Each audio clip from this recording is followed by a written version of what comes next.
Recording in progress.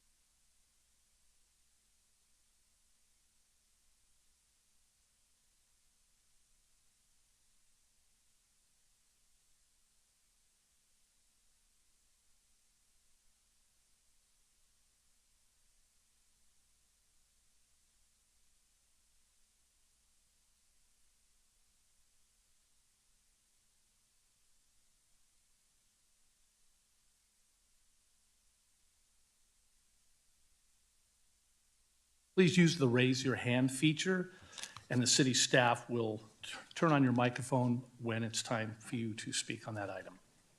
First item on the agenda is roll call, and let the record show that all members of the Planning Commission are here with the exception of Commissioner Bogusich. Item B is minutes, and this is approval of the minutes of the Planning Commission meeting of February 28, 2023. Can I have a motion to approve the minutes? Motion to approve. Can I have a second? A second. Okay. We have a motion and a second. Can we go ahead and use the voting?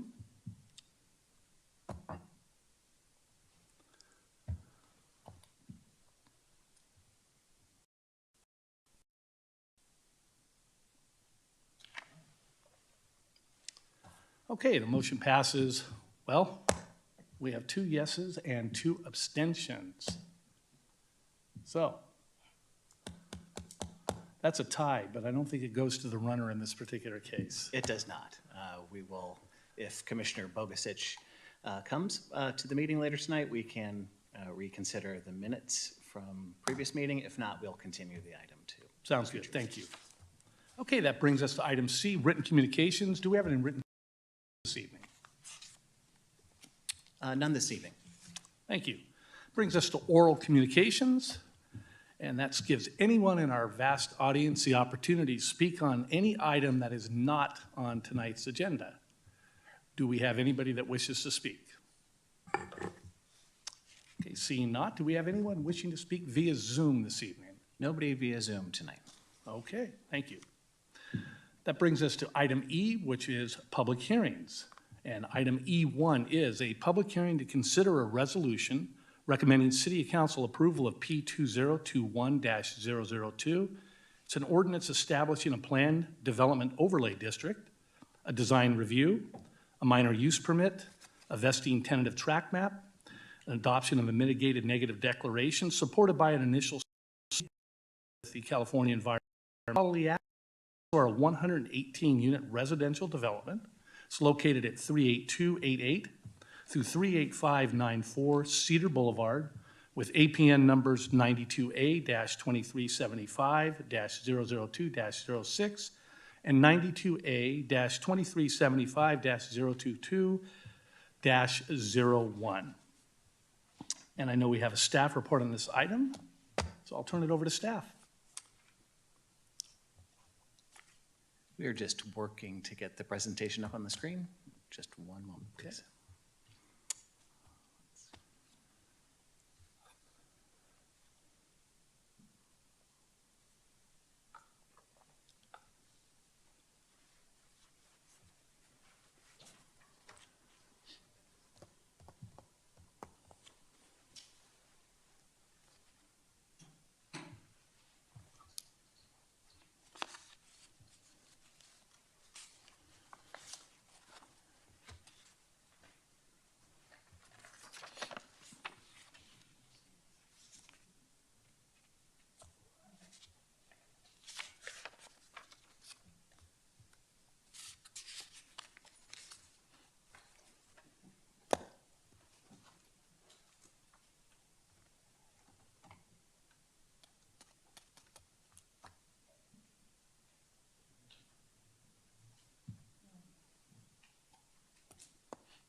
Good evening, Commissioners. Looks like we're ready to go.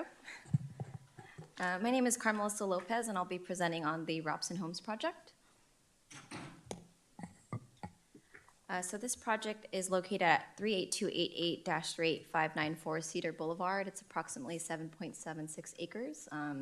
It's composed of 4 individual lots. It's bounded by a personal storage facility, Highway 880, an Alameda County flood channel, and Cedar Boulevard. As you can see in this image, there's several different uses surrounding the project vicinity, such as commercial, industrial, residential. In this slide, there's an image of a zoomed-in version of the parcel or the project site. It's currently occupied by auto repair and parts supply shops. There's several commercial buildings, and areas for parking and storage, and all of that will be demolished as part of the project. As for the proposed project, the applicant, Robson Homes, is proposing a 118-unit residential development. It will consist of 90 single-family residences and 28 two-unit townhomes, which are also called duets. It did go through, or the applicant was required to conduct a community meeting, and it was held on December 8th, 2021. And during that meeting, the applicant answered any questions related to the project. At the end of the meeting, there were no written comments received. This shows the site development plan. There's a few details that are highlighted in the legend. You'll see in the red circle, those are the single-family residences. The duets are highlighted in blue. The private open spaces are highlighted in purple. They're within each residence. The green striped areas are the common open space areas. And some of the elevations will receive an enhanced treatment, which is unique to that specific building, and it's in a strategic location. So, for example, at the neighborhood entrances along the residences facing I-880, as well as near the open space areas. In this table, these are some of the characteristics of the proposed residences. A few that I'd like to highlight is there's a maximum height of 33 feet. There will be private open space for each of the residences, and that would consist of decks and porches. And each of the parking spaces, provided would be within a ground floor garage. As for the proposed residences, the applicant will be providing a presentation after mine, and we'll go more into the vision and the building design. But these are some examples of the elevations. 5 primary floor plans will be available, as well as 17 unique elevations. And the difference with the duet is that it's connected by one wall. As for the proposed landscaping, the applicant has paid a careful detail to this. You can see landscaping proposed around the site perimeter, around the walkways and the open space areas, and careful detail to the Cedar streetscape. As for the open space areas, there's a total of 44,990 square feet of open space proposed, which is in excess of the requirement in our zoning code. As I mentioned, there will be decks and porches within each residence, which would be the private open space areas. And for the common open space, some amenities would include play structures, some dog play areas, as well as walking paths. In this slide, there is a Cedar Boulevard streetscape illustration. As you can see, the residents along Cedar Boulevard will be oriented toward the street, so they'll be connected to the Cedar Boulevard. The streetscape will also include large landscape areas, as well as a low wall to maintain a clear distinction between the public and private realm, as well as a meandering sidewalk, which will connect to the other sidewalks along this Cedar Boulevard corridor. As for access and parking, there are 2 entrances to the neighborhood along Cedar Boulevard. Each of the residents will be accessed via private streets and courts. There is a requirement of 236 garage parking spaces, and the project includes or is meeting this requirement, as well as providing 57 additional street parking spaces for guests. As part of the project, the applicant is providing several offsite improvements. You'll see in this list here, and as discussed in the staff report. A few that I'd like to note is a new traffic signal at Cedar Boulevard and Smith Avenue, as well as a new bus shelter that would be located on the public right-of-way. So one detail that I would like to clarify is that the bus shelter will actually be on the public right-of-way and not within the private property. In the next few slides, I'll go over how the project complies with the general plan and the zoning code. It meets the density requirement in the zoning code as well as the general plan. They are requesting some deviations from the zoning development standards. And as for the entitlements requested, an ordinance establishing a planned development overlay district, which would allow the zoning deviations. Design review, minor use permit to allow a greater wall height, and a vesting tentative map. So for the planned development overlay district, it would allow several zoning deviations that are listed here. And it is essentially to allow the construction of the proposed development. So smaller lot sizes to fit the townhome development, as well as parallel parking space dimensions and things like that. As for the design review portion, it is required for all projects involving new construction. The applicant is proposing a contemporary translation of early California architecture, and they'll definitely expand on that in their presentation. But as you can see from the elevations, there's a lot of wall breaks, colors, and materials that will be proposed, and each of the buildings will have unique characteristics that will be compatible with each other. As for the landscaping and open space areas, it will also complement and enhance the residences and the overall site. As for the minor use permit requested, it is for a wall height of up to 18 feet. It is along the 18-foot portion is along the rear property line and will step down along the side property lines from 18 to 10 feet. Additional wall heights can be approved with the approval of a minor use permit. The sound wall is required to meet a general plan policy to reduce outdoor noise levels, and it would reduce the exterior noise levels up to 65 decibels. And the last entitlement is a vesting tentative map. It is to allow for the proposed residential development. And in this slide, it shows how the lots will be broken up. There will be 118 residential lots and 6 common lots, as well as a 5-foot wide right-of-way dedication for Cedar Boulevard. The project did undergo an environmental review process. There was an initial study prepared by our consultant, M Group, and it determined that all potentially significant effects on the project can and will be avoided to a less than significant level. And staff, therefore, prepared a mitigated negative declaration. It did undergo a public review process that ended in January 20th, 2023.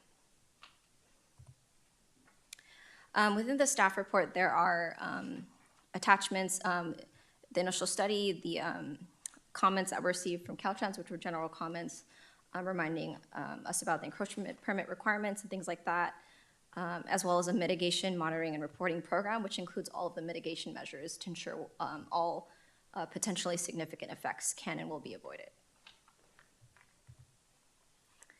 In this slide, I summarize the requested actions again.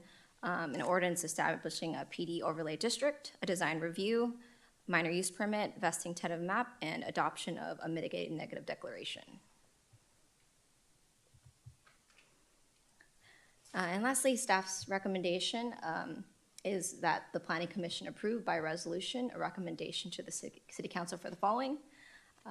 Approval of the permit, an ordinance establishing a planned development overlay district, design review, a minor use permit, and vesting tentative map for the proposed development based on the findings provided in Attachment 1 draft resolution, and adoption of a mitigated negative declaration supported by initial study in accordance with the California Environmental Equality Act for the proposed development. That concludes my presentation. I'm available at the end of the applicant's presentation in case you have any questions, but now I'll hand it over to Dominic Boitano, who will be representing the applicant's team.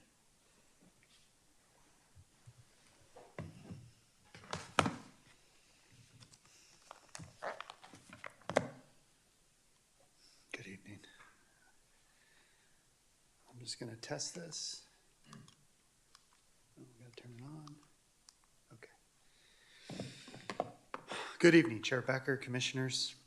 Thank you for the opportunity to speak in front of you this evening. Before I get started, just a moment to thank staff. They've done a commendable job getting the project to this point this evening, so a big thanks to them.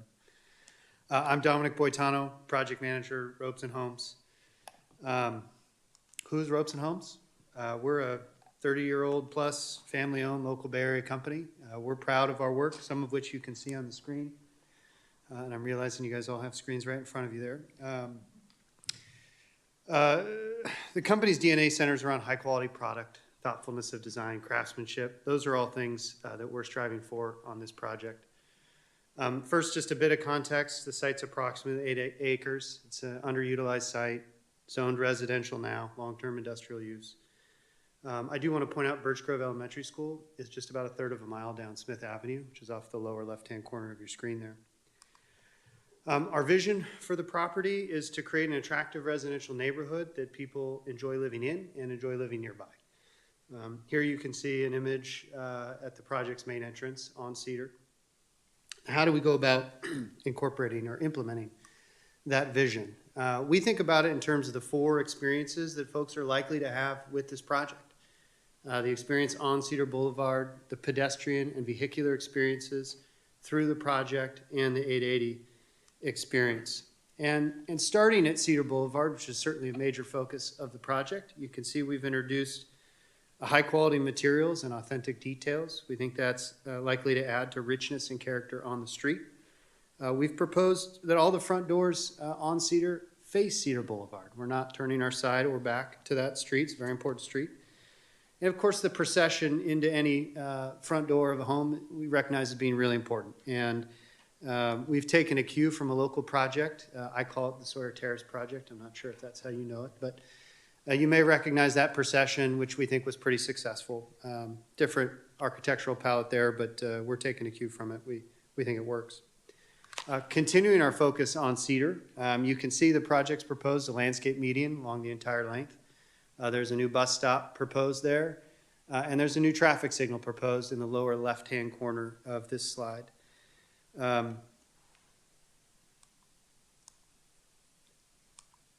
Moving on to the internal vehicular experience, you can see that starting at the primary entrance, there's large landscape areas, provide definition, establish a sense of place.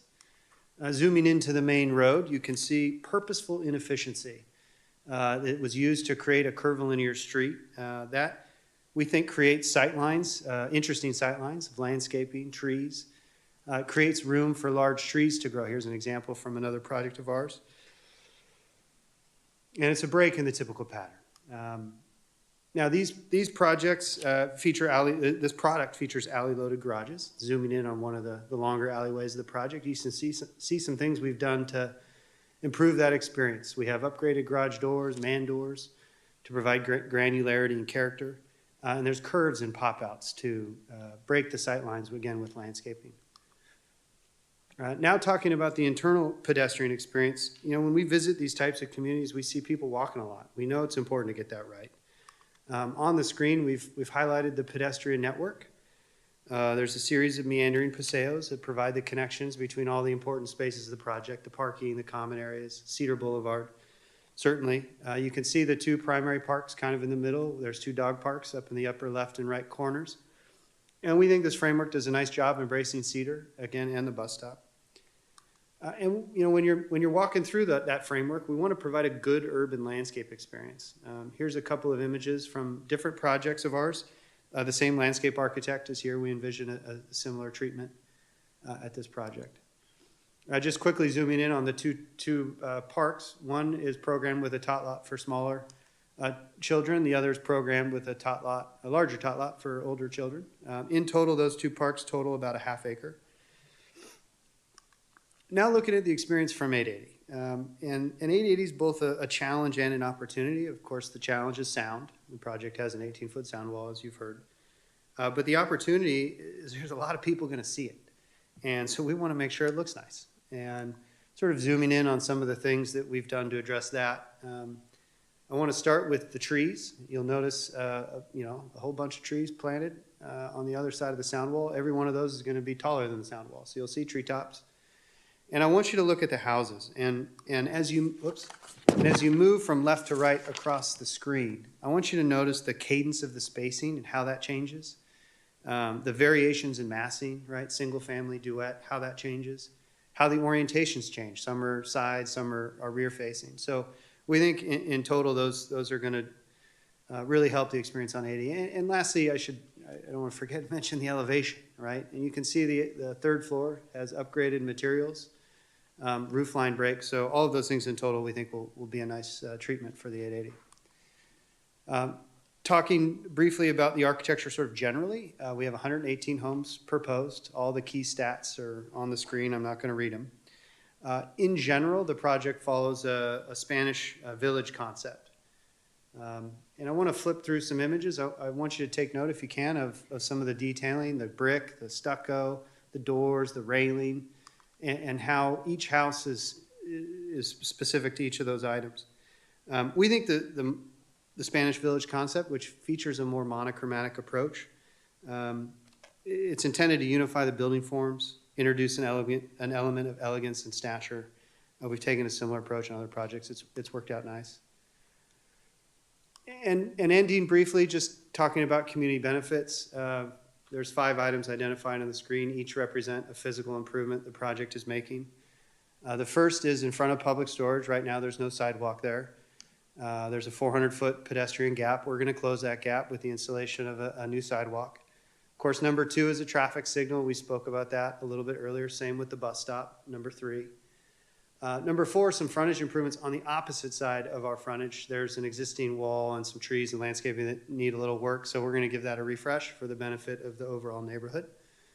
And number 5 is the left turn lane at the Cedar-Mowry intersection. Right now, there's an existing deficiency in peak hour traffic. Our project adds 1 car to that deficiency, so we're going to extend that lane about 175 feet to address our project and well as provide some capacity for the future. So. And of course, that's in addition to the normal things these projects do, paying their fees, et cetera, we're undergrounding some utilities. And of course, all the improvements on site would be privately owned and maintained. And with that, I wrap up my presentation and welcome any questions you might have. Thank you. Thank you. So at this point, there's no additional presentation. I'm going to go ahead and ask the commissioners if anybody has any questions for staff or the applicants. And I think you can go ahead and sit down at this point. Thank you. Any questions regarding the project? Commissioner Fitz? Yes, looks like a good project. I was fortunate enough to go to your presentation back in December of 2021 at the Silliman Center, and I was very impressed with the turnout and the openness you had when you're showing a project like that advance. Is nice to let the people know. One thing I just wanted, and this is a comment, maybe it's for staff, but is there any assistance that the city does for any relocation of the existing businesses when we come in and allow a project like this to come in? Is there any direction that we give them for possibly relocation and assistance? So there's no particular program to incentivize to help to move, or what staff can do is basically provide them guidance in case they're interested in other cities, other properties within the city. We did get some calls, kind of asking us where they can go, properties available, kind of zoning and that type of information where we can at least help guide them when they are looking for a different property within the city. As far as them moving out, I'm sure the applicant will be able to provide some additional information on the discussions you've had with those existing businesses. Yeah, I had just one other question. Nice to see a bus shelter there too. I'm assuming that the homeowners association would pay for any graffiti cleanup on the bus station. Sometimes that can be a problem. So the way the bus station will work is that it's going to be public, but there'll be a private developed kind of gazebo, kind of decorating that, and that will be maintained by the HOA. Yes. Mm-hmm. Good. And the other thing I had is that I just wanted to comment that I thought that very nice to see the elevations on Cedar Boulevard, how that's going to look as people drive by. A lot of architectural relief, a lot of different kinds of materials on that, and it's putting your best foot forward facing Cedar Boulevard, no monotonous blank walls with no color on them. So I think that's very good, and that's the only comments I have right now. Okay, any other questions or comments? Mr. Aguilar?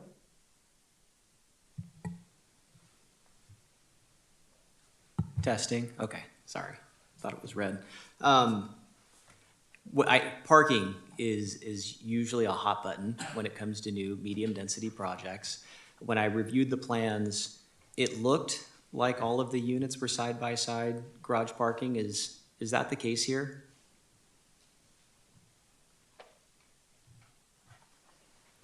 Yes, that's correct.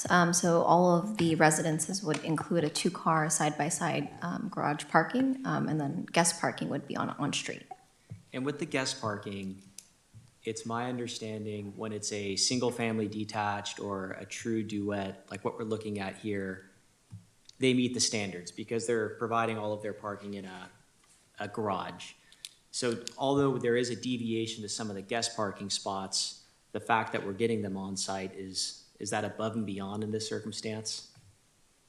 Yes, in this case, they're exceeding the parking requirement by providing guest parking spaces.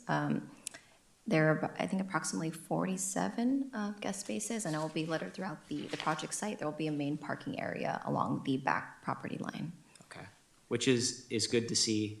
We've got a lot of pushback on items like that. So as we reviewed the plans, I'm not sure about the other commissioners. It's something we quickly flipped to when reviewing these plans. So I was happy to see adequate guest parking, side-by-side parking. Oh, if I can also add, there is no deviation to the parking count. It is related to the parallel parking space dimensions. Right. I meant to, that's what I meant by it, but in terms of the units or spaces being provided. That's it for now, Commissioner Becker. Okay, any other questions, comments? I do have a couple. The Cedar Boulevard median improvements, and I'm not sure who should answer this question. What will the extent of those be? There was a picture in the second presentation that kind of showed some greenscape there, but how extensive will the median landscaping be?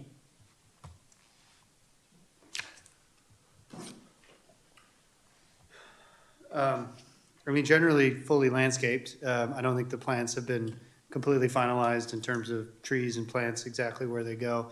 And I seem to recall, I'd have to look at the plans, that a portion of that median has a storm drain line underneath it. That may limit a little bit what you can do on the larger trees, but in general, it's landscaped. Well, that may tend to also just actually having a median there may tend to slow down the traffic also along that, which I like. And then regarding the additional park, there's no parking that's allowed on that would be the eastern side of Cedar Boulevard. So I assume that's going to be maintained. There'll be no parking along that street. Yes, that's correct. Okay, thank you. Okay, you answered my question on that queue lane because I was wondering what in the world that queue lane had to do with the development, but I think you did a good job of explaining why that needed to be improved. In follow-up to Commissioner Fitt's question about business closures, what kind of notice are those businesses going to be getting? Does it have to do with lease expirations? Are you buying folks out? I mean, there's quite a few businesses in there, and how's that going to work? Good question. So I should start by saying we're not the property owner, and the property will be delivered vacant. However, there's been a long history of communication with those tenants. We've been a part of some of it. In general, the property owner's been handling that. As I understand it, nobody's on anything but a month-to-month lease. Okay. They've had, I think in pretty much all cases, multiple years of knowledge that this project was coming down the pipe. I've been involved in some conversations over the last year pretty directly. So they're certainly aware. The other thing I should add, there's a gentleman, Jim Martin, who's involved in the transaction as a real estate broker. He is working with certain tenants to help find them new spaces. Some of the tenants have actually already found new spaces, moved out. I think some may not have quite as strong a business and they're trying to, they're still making arrangements, but there's certainly been a lot of notice and help provided. Great, okay, thank you. The internal transportation network within the project looks a little tight in a lot of cases. I assume the fire department is fine with, those backloaded garages and their ability to get their equipment in there in the case of a fire. Yes, all our departments have reviewed the entitlement application and the plans. There will be further review once it gets to the building permit stage, but they've all granted the entitlement approval. Signed off on it. Exactly. Okay, thank you.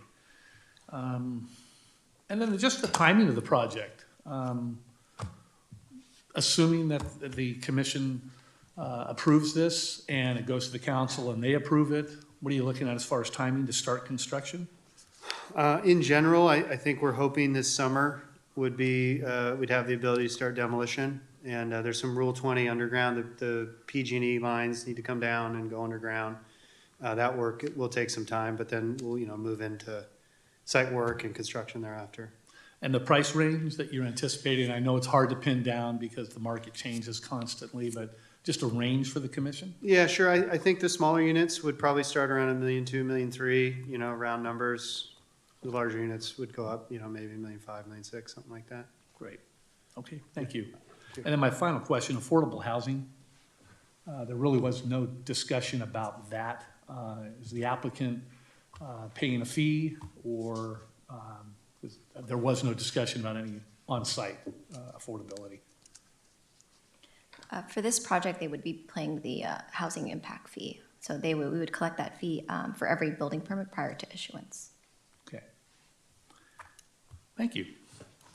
That's all I've got for now. Any additional questions? Yes. I guess I prompted you.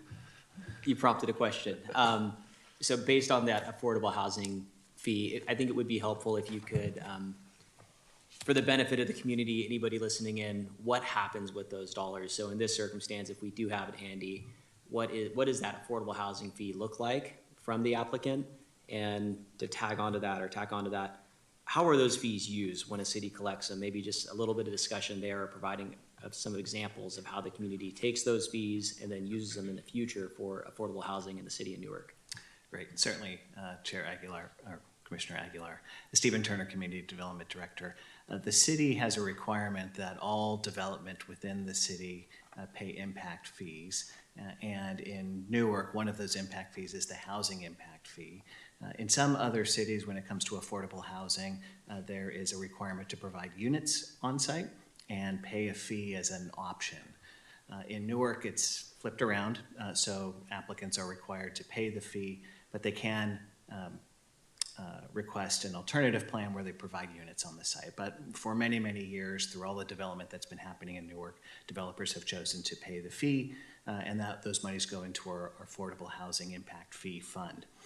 The City Council 2 years ago adopted an affordable housing work plan that directed staff to take actions to invest that money into the development of affordable housing. And so over the past 3 or 4 years, we have been using those funds to invest in affordable housing with affordable housing developers. For instance, the first investment that we made was with the Timber Senior Apartments on Timber Street, not far from this project site. The city invested about $2.7 million of our impact fee funds into that project, and that helps to reduce the gap, the financing gap that developers usually have for that. Most recently, the city used our funds to invest in the Cedar Community Apartments project. That's the Home Key project for the conversion of the former Marriott Town Place Suites Hotel into affordable housing for households that are homeless or households that are at risk of becoming homeless. And the city invested $4.5 million of our impact fees there. And then most recently, the city is considering a proposal from Satellite Affordable Housing to develop affordable housing on Thornton Avenue, and the City Council set aside $12 million of our affordable housing impact fee funds for that project. That project is going through the review process, and in fact is going to the City Council later this month on March 23rd. So those are three examples of how, 3 or 4 examples of how the city is investing our monies, and we anticipate that we'll continue those types of investments into the future. Perfect. Thank you. Yeah, I remember the satellite. I think we saw that briefly with the Community Development Advisory Committee. That's as correct. a preview. So that is coming up soon. Okay. Thank you. Okay, no further questions? I actually do have one. Okay, Commissioner Pipitone. Oops.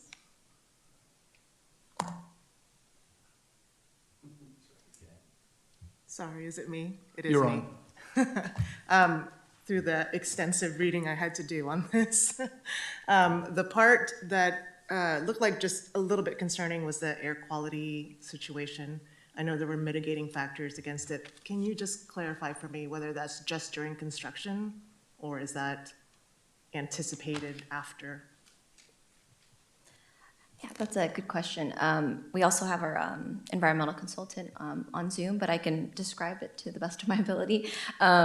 There are mitigation measures that are required for the project that will mitigate construction activity or air quality and greenhouse gas impacts related to construction activities, but for permanent impacts, there was, the initial study did not find any, so it'd be for the life of construction, and then it would be mitigated after that, or it would be fully mitigated after that. Great, thank you. In my understanding, there's like dust mitigation during construction, and there's a number of things that they have in place to mitigate that, and they are temporary in nature. Yes, that's correct. And during the building permit and demolition and grading permit processes, they do have erosion and control and sediment control plans that will have to be reviewed by city staff. So there is a process for that. Okay, seeing no further questions, I'm going to go ahead and open the public hearing and allow anyone in the audience that wishes to speak on this item to come forward and do so. Do we have anybody in the audience that'd like to speak on this item? Okay, seeing not, do we have anyone on Zoom that wishes to speak on this item tonight? No, there's not. Okay, seeing that, I'm going to go ahead and close the public hearing, and I'm going to bring it back to the commission. So, at this point, since there are no additional questions, no public comments, I'm going to entertain a motion to approve the resolution recommending to the City Council the approval of an ordinance establishing a planned development overlay district, the design review, a minor use permit, and a vested tentative tract map for a 118-unit residential development that's located at 38288 through 38594 Cedar Boulevard, and also the adoption of a mitigated negative declaration supported by the initial study in accordance with CEQA requirements for the same residential development. So I will entertain a motion on that this evening. Can I just want to make one comment? Yes. Regarding the application, I know our density range was 14 to 30 to the acre. The first thing I thought as I started going through the development plans was it was pretty nice not to see a bunch of units crammed on the 8-acre parcel. It felt like there was some elbow room. I did the math. I think we're at like 15 DU per acre. And so, you know, having some elbow room, having it adequately parked, on top of that, the offsite improvement signal, I understand there's a credit there, but there are still center median improvements, sidewalk improvements, a lot of things that I do truly believe benefit the community. So nice job to the applicant, nice job and staff working through those items, including the design review.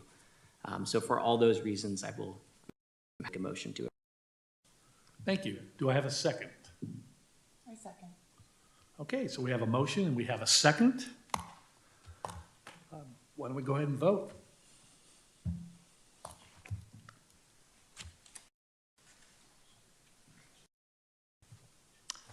Okay, the resolution passes 4 yeses and 1 absent. Congratulations and best of luck moving forward with this project.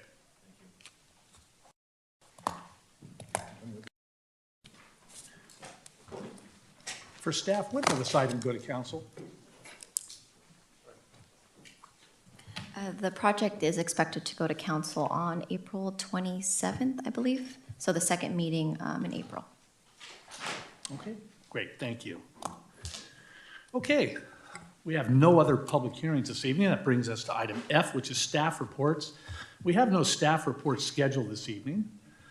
That brings us to item G, which is commission matters. There's G1, which is election of officers. This item is the annual election of a chair and vice chair for this commission. And I would first of all like to thank Commissioner Fitz for the great job he's done as the vice chair this year, specifically the last 2 meetings where he stepped in for me in my absence, did a great job. And I would like to make the motion that moving into this next year that Commissioner Fitz become the chair of this body. Do I have a second for that? I second. Okay. So why don't we handle that one first, and then we'll take care of the vice chair. So we have a motion and a second. All those in favor? Well, let's go ahead and vote, I guess, using the voting machine.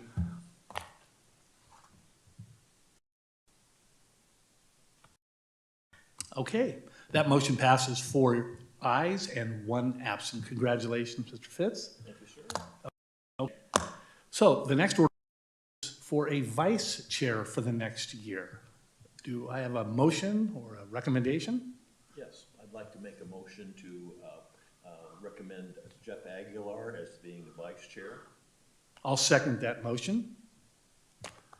Okay, why don't we go ahead and vote on that one as well?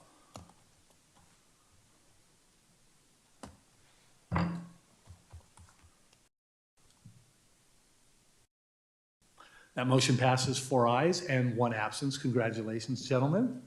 Sure. Okay, I'll be more than turn over the. Okay, and I noted this was not on the agenda, but it typically is, but any report on city council actions?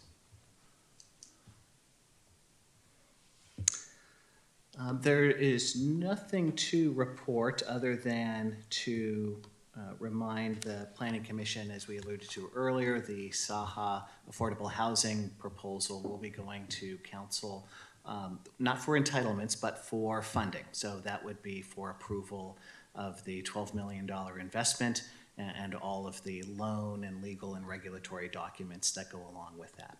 The Community Development Advisory Committee, of which Commissioners Fitz and Aguilar are members of, reviewed that funding request and recommended that the City Council take action to approve that investment in the Saha project. The Saha project was proposed as part of the city's notice of funding availability process, by which last summer we asked for developers to bring forth project proposals that the city could consider for investment.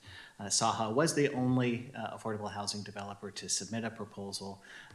It was a relatively short timeline to submit proposals, and oftentimes developers want to have a little bit more lead time and certainty that the city will be investing funds into the future. We expect to issue another NOFA probably later on this year or early next year for an additional investment. But we did get one proposal from Satellite Affordable Housing Associates. They're the developer and owner of the existing Newark Gardens 1 and 2 projects, so they have certainly a lot of experience in Newark, and staff recommended to the CDAC that they fund the project. So that is going to go to council for a funding decision on March 23rd. I will also remind the Planning Commission that the draft housing element is available for public review until March 27th.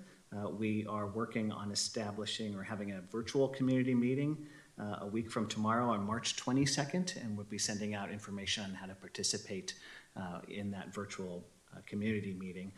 It will be staff and our consultants providing a very similar overview of the housing element as we gave to the Planning Commission at the end of February.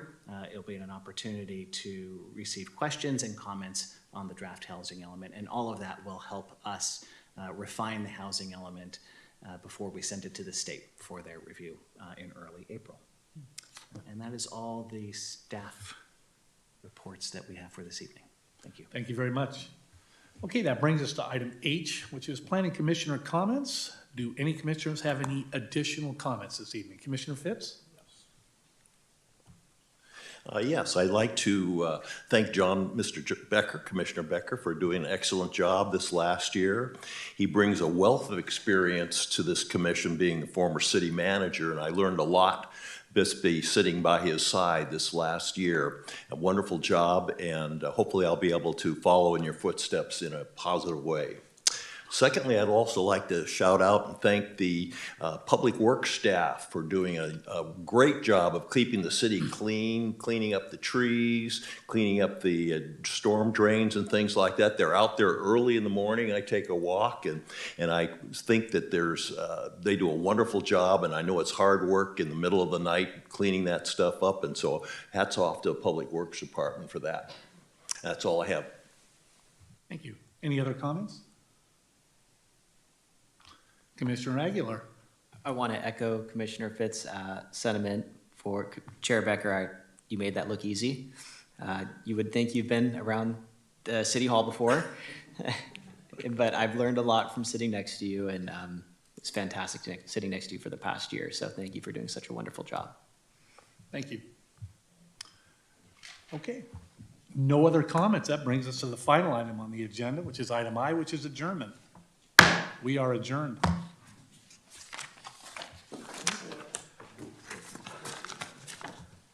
Thank you, gentlemen.